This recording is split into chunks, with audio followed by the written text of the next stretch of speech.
Yeah, this is someone named Bill Kent. So this is a photo, I believe, from I want to say 88 or so. Uh, and so Bill had been injured in a motorcycle accident back in 1985. So he had been, I believe he was hit by a train when he was driving his motorcycle.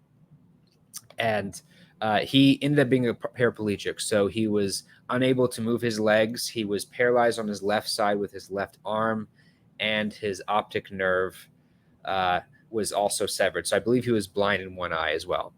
So he was stuck like this, and so he made the most of it and became an athlete in the Paralympics. So he won, I believe, several gold and silver medals in rifle shooting, where you would be target shooting, um, among other Paralympians from his wheelchair.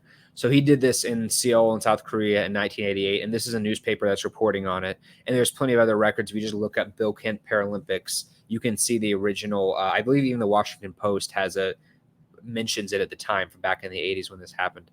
So he was paralyzed for about 15 years or so. In the year 2000, in November, he goes to Ohio for a service where he's prayed for, and for the first time, he feels warmness in his feet. Right, he feels heat, and he jumps out of his wheelchair for the first time. And again, this is on video, but I had trouble finding it on there. Where he's able to walk for the first time in 15 years.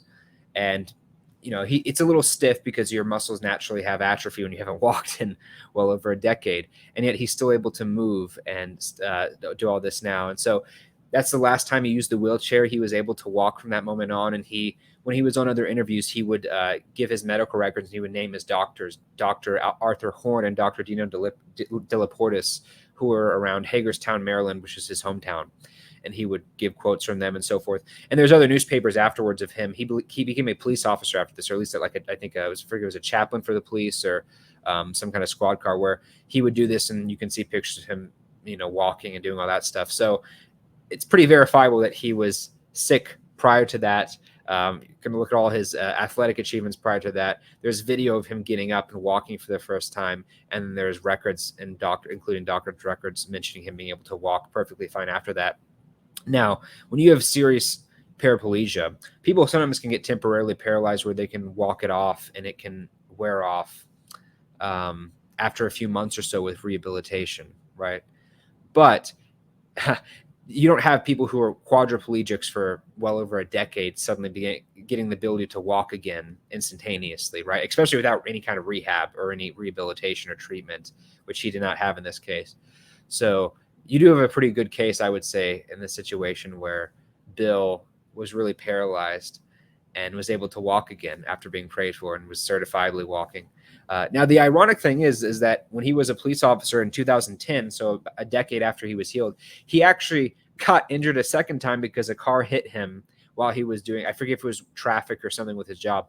So he was in a wheelchair a second time, but this time he did get better naturally within a few months. He went to rehab, and he was able to walk it off, and he's okay now. But it is a little darkly ironic that someone who spent 15 years in a wheelchair, who was healed, temporarily got sick again, but for unrelated reasons. So, but he did get out of that, relatively normally. And it's a big contrast when you see how he got better normally within a few months, contrast to how he had been sick for over a decade without improvement. So that would be another case, and one that I have a photo up there. So yeah, a lot of people wonder, we want something that's visibly true. We don't just want people who have stuff on the inside like cancer or blood diseases that we can't see. We want something that's visibly obvious, and someone who has atrophied muscles and paralysis on the left side, an eye patch in that picture, blindness on his left, on one of his eyes, and complete paraplegia is pretty apparent to most people. And it clearly wasn't psychosomatic in this case, given that he was in a car accident, had permanent spinal cord injury and enclosed head injury. So I think it's another pretty remarkable case of a healing. Yeah, it's amazing. And what is also amazing is that when he got healed, he wasn't just passive, or I don't know, just trying to enjoy his life. No, he went to become a police chaplain so he can be there comforting others Right. and serving them, because he knows well what is pain and suffering and waiting for God to intervene in your life.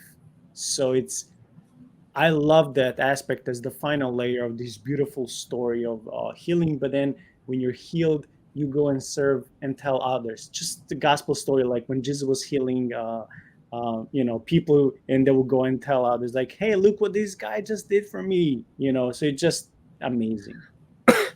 Absolutely, and that's a good point too, because a lot of people who get healed themselves go on to become healers and have their own ministries, or at least pray for people. I've interviewed someone. It's on the channel called Exploring Reality, but it's in the book as well, of a kid who he had a digestive disorder where he had to have a feeding tube. He couldn't eat normally for 16 years. He'd been born with it, and he was prayed for and instantly got better. And it was actually published in a medical journal. But the person who prayed for him also had been healed of a intestinal disease. He had lost part of his intestine; it grew back. But it's kind of funny that you have similar people with similar conditions praying for each other, them getting better. Like if that's what the gift of healing incorporates. So it is really, I think it's really fascinating.